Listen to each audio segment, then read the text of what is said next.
Reverend Steve, keeping it simple. We're going to be in Matthew 24, and we're talking about Jesus speaking about the end times. He lays out the timeline perfectly for all of us to see. And now, this is the transition in this piece of scripture, I believe, that Jesus is talking about.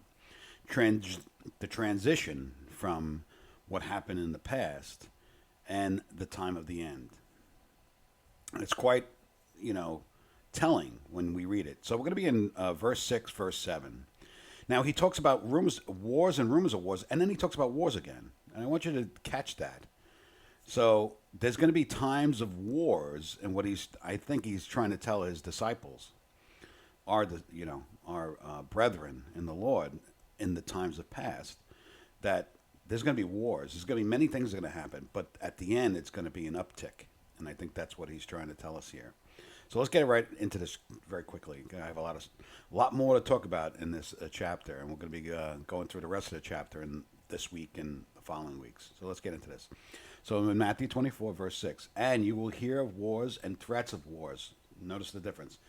But don't panic. I discussed this last week. He tells us not to panic. Yes, these things must take place, but the end won't follow immediately. So that's right there, he tells us.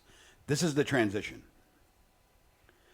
I believe right here in verse 7. Nation will go to war against nation and kingdom against kingdom. There'll be famines and earthquakes in many parts of the world, but all of this is only the first of the birth pains, with more to come. So that is the transition. Now that, we've had wars and rumors of wars for 2,000 years, and that's been going on. Now this is the transition. Then you will be arrested, persecuted, and killed.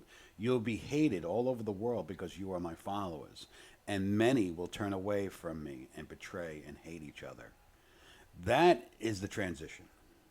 That is talking about the times that we live in today. And I believe some of this hasn't even started yet. I think the war that's going to break out is right at the doorsteps right now, to be truthful. Gog and Magog is coming. He's being pulled out by his jaws. Think about that. We're going to get into that study, I think, after the Matthew 24. I'm going to get into Gog and Magog and what's going on in the world today.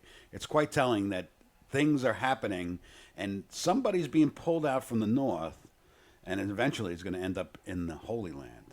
God bless.